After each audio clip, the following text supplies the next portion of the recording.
अस्सलाम वालेकुम and welcome to my new subscribers in kitchen with Seemi. उम्मीद है आप सब ठीक होंगे। आज मैं आपसे शेयर कर रही हूँ अपना morning to night routine vlog. मेरा दिन हमेशा किचन से शुरू होता है और किचन पे ही एंड होता है, क्योंकि हर हाउसवाइफ का सारा दिन काम ही किचन में होता है ज़्यादातर। और यहाँ पर मैं डिशवॉशर से बर्तन निकाल रही थी, क्योंकि रात को मैं ये चला देती हूँ और बर्तन सारे वॉश हो जाते हैं और सुबह मैं इसको अनलोड कर देती हूँ। सुबह उठते ही सबसे पहला काम होता है कि बच्चों को रेडी करो, उनको ब्रेकफास्ट करवाओ, उनको लंच दो और स्कूल भेज दो। उसके बाद अपना ब्रेकफास्ट करो, थोड़ा-सा चिल करो और फिर आ जाती है किचन की क्लीनिंग की बारी। क्योंकि किचन जब तक क्लीन नहीं होता ना, तब तक पूरा घर जो है वो इस तरह लगता है जैसे अभी तक मेसी है। तो किचन क्लीन होते ही पूरा घर नीट एंड क्लीन फ़ील होता है, दिल को काफ़ी सुकून फ़ील होता है कि हम जिस जगह हमने सारा दिन गुज़ारना है वो अब नीट एंड क्लीन है। ऑनेस्टली अगर मैं बताऊँ तो किचन का काम कभी भी ख़त्म नहीं होता, लेकिन फिर भी आदत सी हमें हो जाती है। मैं बहुत ज़्यादा प्रेशर नहीं लेती, जो हो जाता है वो कर लेती हूँ और जो रह जाता है उसे आहिस्ता से मैनेज कर लेती हूँ मैं। क्योंकि बच्चे छोटे हैं, सब काम एक तरह से फ़ौरी नहीं हो पाता जिस तरह हम प्लान करते हैं। अगर आप भी घर का काम खुद करती हैं और आपकी छोटी सी किड्स भी हैं, तो you can totally relate that. मेरी कोशिश होती है कि बच्चे जब तक स्कूल में हैं तब तक मैं काम में मसरूफ़ रहूँ, अपना तमाम काम कंप्लीट कर लूँ, चाहे वो किचन से रिलेटेड हो या फिर घर के बाकी किसी कॉर्नर से रिलेटेड हो। तो इस तरह आराम से आप काम कर लेती हैं, वरना बच्चे बार बार इंटरप्ट करते हैं। तो बेहतर है कि उनसे पहले आप सारा काम अपना निपटा लो। फुल डे चूँकि हमने डिफरेंट बर्तन वग़ैरह यूज़ करने होते हैं, तो जो बर्तन रात को वॉश हो जाते हैं उनको मैं उनकी बिल्कुल एग्जैक्ट प्लेस पे रखती हूँ, ताकि मुझे बार-बार बर्तनों को ढूँढना ना पड़े कि कौन-सा मैंने कहाँ पे रखा है। जो उनकी जगह होती है मैं वहीं पे रखती हूँ। और ये भी कि इस तरह आपका किचन ऑर्गेनाइज़ भी रहता है और आप ने किसी से भी अगर कुछ मँगवाना हो कि फ़लाँ मुझे प्लेट ला दो, बर्तन ला दो, तो वो आराम से आप उसको जगह का बता के मँगवा सकती हैं। तो सुबह मैं बहुत ज़्यादा हैवी काम नहीं करती, बस थोड़ी-सी क्लीनिंग कर लेती हूँ ताकि दिन भर जो किचन है वो मैनेजेबल रहे। शाम को फिर कुकिंग करनी होती है, तो इसलिए सुबह जब क्लीन किचन होता है ना, तो बहुत ज़्यादा हेल्पफुल होता है ये सारे दिन के लिए। और मुझे वैसे भी क्लीन काउंटर्स बहुत पीसफुल लगते हैं, उनको देख के एक रिलैक्सेशन फ़ील होती है कि हाँ, हमारा घर नीट एंड क्लीन है। और वैसे भी सफाई तो निस्फ़ ईमान है, तो हमें अपने घर को और किचन और ख़ुद को नीट एंड क्लीन रखना चाहिए। तो रमज़ान आ रहा है, इसके लिए भी ख़ुद को प्रिपेयर करें, अपने माइंड को, अपनी सोल को, अपने हार्ट को क्लीन करें, प्योरीफाई करें और रमज़ानुल मुबारक के लिए बहुत अच्छी-अच्छी रेसिपीज़ बना कर रखें। अच्छा, आप लोग मुझे कमेंट करके ज़रूर बताइएगा कि आप सुबह का काम पहले करती हैं या शाम के लिए उस काम को छोड़ देती हैं कि बाद में हो जाएगा, और इसमें थोड़ी-सी सुस्ती दिखाती हैं। और ये भी बताइएगा कि आपको रूटीन व्लॉग्स ज़्यादा पसंद आते हैं या फिर रेसिपीज़। तो जिस टाइप के आपके कमेंट्स होंगे, मैं फिर उसी टाइप को फ़ॉलो कर लूँगी। अगर आपको रेसिपीज़ पसंद आ रही हों तो मैं रेसिपीज़ ज़्यादा अच्छी-अच्छी बनाया करूँगी, और अगर आपको दोनों चीज़ें ही अच्छी हों, मिक्स रेसिपीज़ या और व्लॉग्स, तो मैं दोनों की आपसे शेयर किया करूँगी। डिशवॉशर को अनलोड कर दिया, और कुछ बर्तन जो उसमें लोड करने वाले थे, जो रात तक मुझे नहीं चाहिए होंगे, डबल ट्रिपल टाइप हैं उनमें, तो वो मैंने वॉश करने के लिए रख दिए थे। और कुछ बर्तन ऐसे होते हैं जो आपको रात में काफ़ी टाइम आपको यूज़ करने होते हैं रात तक, तो मैं उनको दिन में वॉश कर लेती हूँ एक बार, और फिर रात तक उन्हें यूज़ करती रहती हूँ, और एंड में फिर उनको डे एंड में मैं उनको डिशवॉशर में रख देती हूँ। अच्छा, परफेक्ट किचन सबको पसंद होता है, लेकिन इसका मैं प्रेशर नहीं लेती, क्योंकि इसके प्रेशर लेने की ज़रूरत ही नहीं होती। बस किचन क्लीन और कंफर्टेबल हो, यही हमारे लिए काफ़ी होता है। अगर हम प्रेशर लेकर काम करेंगी, किचन को क्लीन करने की कोशिश करेंगी, तो हम सारा दिन उसी काम में लगे रहेंगे, क्योंकि हमें किचन के अलावा पूरे घर को देखना होता है। तो बहुत ज़्यादा डीप क्लीनिंग में डेली मैं नहीं जाती, जितना कंफर्टेबल होके मैं क्लीन कर सकती हूँ उतना ही मेरे लिए काफ़ी होता है। तो यहाँ पर मैंने किचन फुल क्लीन कर लिया है, तो नेक्स्ट पार्ट में दिखाती हूँ दिन का कि क्या है। यहाँ पर है जी शॉपिंग मैंने रखी हुई, क्योंकि हम वीकेंड में शॉपिंग पे गए थे बच्चों की रमज़ान मुबारक से पहले पहले। तो कुछ शॉपिंग मैंने लास्ट व्लॉग में आपको दिखाई है, एक दिन वो की थी और एक दिन ये की है। तो अभी शॉपिंग मैंने पूरी ओपन नहीं की, बस यहाँ से मैंने डाइनिंग को क्लियर किया है ताकि एक पीसफुल लुक आए, नीट एंड क्लीन हो सब। तो यहाँ पर मैं जा रही थी ऊपर और मेरा आज का प्लान था कि बच्चों का रूम काफ़ी मेसी हो गया है, उसको मैं क्लीन करूँ। तो यहाँ मैं आ गई हूँ किड्स के रूम में और ऑनेस्टली यहाँ थोड़ा सा नहीं, काफ़ी ज़्यादा मैस होता है। बच्चे जितने प्यारे होते हैं ना, उनका रूम उतना ही जल्दी मैसी होता है। अगर आपके बच्चे भी हैं तो ये सीन अब बिल्कुल नॉर्मल लग रहा होगा, आपको बिल्कुल भी मैसी नहीं लग रहा होगा। और बस यहाँ से मैं क्लीनिंग स्टार्ट करती हूँ और छोटी-छोटी सी चीज़ें हैं जो वो इधर-उधर बिखेर देते हैं, उनको समेट के रखना और रूम को सेट करना और फिर अगले ही पल बच्चों का आना और रूम को अगेन मैसी करना। हमें ये याद दिलाता है कि वो अभी बच्चे ही हैं, वो बड़े नहीं हुए। अगर वो इस तरह की हरकतें नहीं करेंगे तो इट मीन्स कि वो अडल्ट हैं, वो बच्चे नहीं हैं। अच्छा, ऑनेस्टली मैं ये सब देख के बिल्कुल भी स्ट्रेस नहीं रहती, क्योंकि रोज़ रोज़ रूम का परफेक्ट होना, क्लीन होना ये पॉसिबल ही नहीं होता रियल लाइफ में। क्योंकि कभी बच्चे टॉयज़, कभी बुक्स, कभी उनके कपड़े इधर उधर सब कुछ बिखरा पड़ा होता है और ये सब पार्ट ऑफ पेरेंटिंग है। सोशल मीडिया पे हम कुछ क्लीन देखते हैं, परफेक्ट देखते हैं तो हमें सब कुछ बहुत अच्छा लगता है, लेकिन रियल लाइफ थोड़ी सी मैसी होती है। अगर आपके किड्स हैं जो ये व्लॉग देख रहे हैं तो वो मेरे साथ एग्री करेंगे कि हर टाइम आपका घर, आपका बच्चों का रूम, आपका लिविंग रूम परफेक्ट नहीं होता, क्लीन नहीं हो पाता और हम काफ़ी नर्वस होते हैं कि अच्छा ये जगह काफ़ी गंदी है, बच्चों ने बहुत मैसी किया हुआ है हर चीज़ को, अगर कोई आ गया तो क्या सोचेगा। जो आने वाला है उसके भी बच्चे होंगे, वो भी यही सोचेगा कि अच्छा बच्चों वाला घर है, इट्स ओके।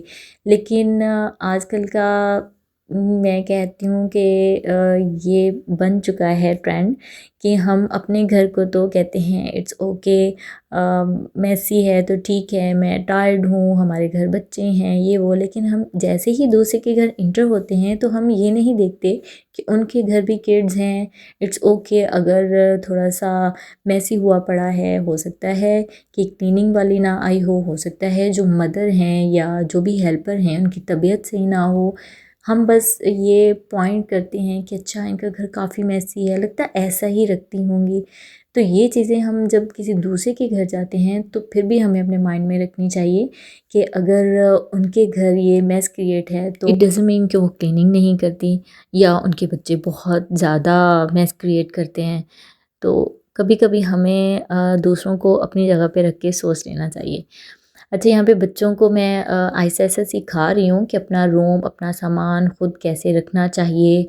परफेक्ट नहीं होता हर कोई, लेकिन थोड़ी-थोड़ी आदत जो है ना वो बनानी चाहिए बच्चों के साथ-साथ। और ऑनेस्टली जब बच्चे खुद हेल्प करते हैं ना आके तो बहुत अच्छा लगता है कि अच्छा इन्होंने कुछ सीखा है। लेकिन आजकल के बच्चे कुछ मेरा ख़्याल है ज़्यादा नॉटी हैं और थोड़े से वो लापरवाह हैं। वो चीज़ों को ऑर्गेनाइज़ करने की तरफ कम आते हैं। लेकिन जब उनका मूड हो तो फिर उनको कुछ भी कह लो, उनको हर चीज़ अपने हिसाब से चाहिए होती है, सेट करनी होती है और हर चीज़ क्लीन करनी होती है।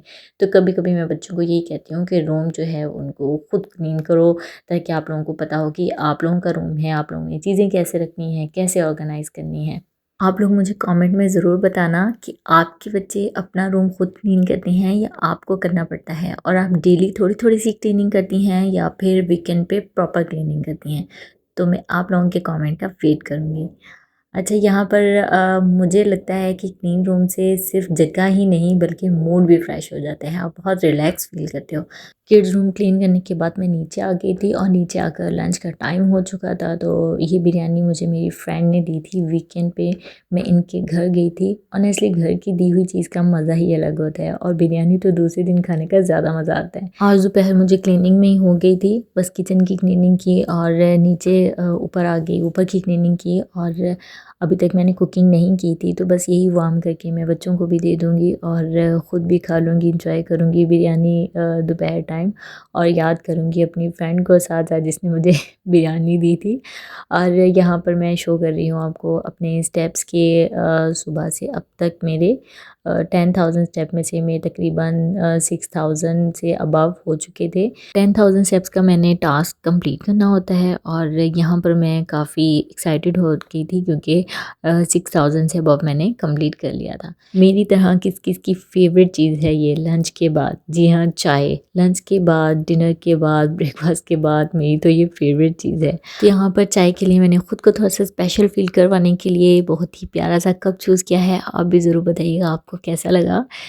चूँकि ये कप थोड़ा-सा बड़ा है तो मैंने हाफ़ कप इतना लिया है और हाफ़ कप मैंने ऐसे ही चाय का सेव करके रखा है बाद में लेटर यूज़ के लिए अपने बेटे के लिए, क्योंकि उसका कोई पता नहीं होता कि वो कब चाय ब्रेड माँग ले। तो मैंने उसके लिए भी साथ ही बना के अलग से यहाँ पर एक मेरी जान खाना खाने में बिज़ी है और दूसरी अपनी ही दुनिया में मगन है, कप्स के साथ खेल रही है और मैं चाय पीने में मसरूफ़ थी। तो बस चाय फ़िनिश की और मैं आ गई थी किचन में डिनर की तैयारी के लिए। उसके लिए मैंने चिकन फिलेट लिए हैं, घर में बस इतने ही मौजूद थे तो मैंने इसी पे गुज़ारा किया। इन चिकन फिलेट्स को मैंने स्टीक हैमर के साथ थोड़ा फ्लैट किया और उसके ऊपर मैं सिंपल इंग्रेडिएंट्स यूज़ करूँगी, ब्लैक पेपर, थोड़ा-सा सॉल्ट और थोड़ा-सा मैं इस पे डालूँगी गार्लिक पाउडर, थोड़ा-सा ऑरिगैनो पाउडर और थोड़ा-सा मैं लेमन इस पे स्क्वीज़ करूँगी और इसी तरह इसकी साइड चेंज करके मैं दूसरी साइड पे भी यही मैरिनेशन करूँगी।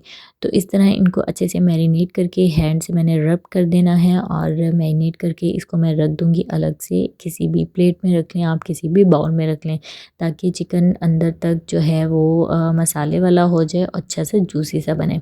तो यहाँ पर मैंने इस तरह का छोटा-सा काम अगर आप पहले करके रख दें तो ये काफ़ी हेल्पफुल हो जाता है। ये छोटे-छोटे से काम अगर पहले करके रख लें तो उस टाइम आपको मेहनत कम करना पड़ती है और झटपट चीज़ बन जाती है।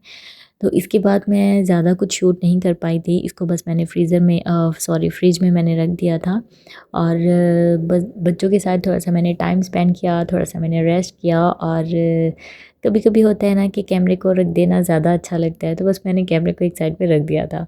और ये है नाइट, तो अब मैं कर रही हूँ प्रिपेयर डिनर। तो इसके लिए मैंने ग्रिल पैन लिया था, उसमें थोड़ा-सा ऑयल डाला और आप यहाँ पर मक्खन का यूज़ भी कर सकते हैं जो मार्केट में मिलता है बटर। और यहाँ पर मैंने स्लो टू मीडियम फ्लेम पे मैंने चिकन फिलेट्स को रखा था और 5 टू 6 मिनट आपने एक साइड को कुक करना है। उसके बाद साथ ही मैंने पास्ता बॉयल होने के लिए रख दिया था। चिकन बिल्कुल कम्प्लीटली डन हो चुका था। यहाँ पर सॉस के लिए मैंने मक्खन डाला था तो मेरा पास्ता भी बिल्कुल फुल डन हो गया था। उसको मैंने स्ट्रेन किया, पानी डाला ठंडा और उसके ऊपर मैंने थोड़ा-सा ऑयल लगा दिया था। और यहाँ पर मैं सॉस रेडी कर रही थी, इसके लिए मैंने मक्खन लिया है और पर या कोई भी क्रीम, आप फ्रेश क्रीम यूज़ कर सकते हैं, गार्लिक पाउडर लिया है, चिकन पाउडर या क्यूब कोई भी एक चीज़ यूज़ कर सकते हैं और थोड़ा-सा मैंने इसमें दूध शामिल किया है, ब्लैक पेपर पाउडर, सॉल्ट और क्यूमिन पाउडर ये मैंने यूज़ किया है। इसको हम अच्छे से मिक्स कर लेंगे। मीडियम सी आँच पे हम इन सब चीज़ों को अच्छे से मिक्स करके पका लेंगे। तो यहाँ पर हमारी अच्छी सी क्रीमी सी सॉस रेडी हो चुकी थी और अब आप चाहें तो इसमें जो भी आपके पास मौजूद है वेजिटेबल्स या कुछ भी आप ऐड कर सकते हैं। मेरे पास ऑलिव बॉयल कॉर्न मौजूद थे तो मैंने ऐड कर दिए। अदरवाइज़ ये ऑप्शनल है, आप ना डालना चाहें तो स्किप कर दें। और यहाँ पर मैंने चीज़ स्लाइस यूज़ किए हैं, आप दूसरी चीज़ भी यूज़ कर सकते हैं, कोई सी भी चीज़ यहाँ पर आप यूज़ कर सकते हैं। तो इसको थोड़ा-सा हमने क्रीमी सा टेक्सचर देना है और उसके बाद इसमें बॉइल्ड पास्ता हम डाल देंगे जो हमने अलग से रखा हुआ था बॉयल करके। इसको अच्छे से हम मिक्स करेंगे और यहाँ पर आँच हम बहुत स्लो रखेंगे और अगर आपने फ़ौरी यूज़ करना है तो आप इसको अच्छा सा एक क्रीमी सा टेक्सचर अभी दे देंगे, वरना आप इसको थोड़ा-सा रनी रखेंगे और जब आपने यूज़ करना हो तब तक ये खुद ही सेट हो जाएगा, क्योंकि सॉस ठंडी होने पे थोड़ी-सी थिक हो जाती है। तो यहाँ पर इसको हम चिकन फिलेट जो हमने रेडी किया था वो रख देंगे, थोड़ा-सा हम मिक्स्ड हर्ब स्प्रिंकल करेंगे, थोड़े से हम ग्रीनिश लुक के लिए मिंट लीव्स रख देंगे और ये हमारी आज की सिंपल सी रेसिपी है, क्विक रेसिपी है। ये रेसिपी स्पेशल उन लोगों के लिए है जो क्विक रेसिपीज़ और सिंपल भी हो, क्विक भी हो और यम्मी भी हो ढूँढते हैं। तो जाते-जाते हुए वीडियो को लाइक, शेयर और सब्सक्राइब ज़रूर कर दीजिएगा मेरे चैनल को। तो मिलते हैं नेक्स्ट व्लॉग के साथ। अल्लाह हाफ़िज़।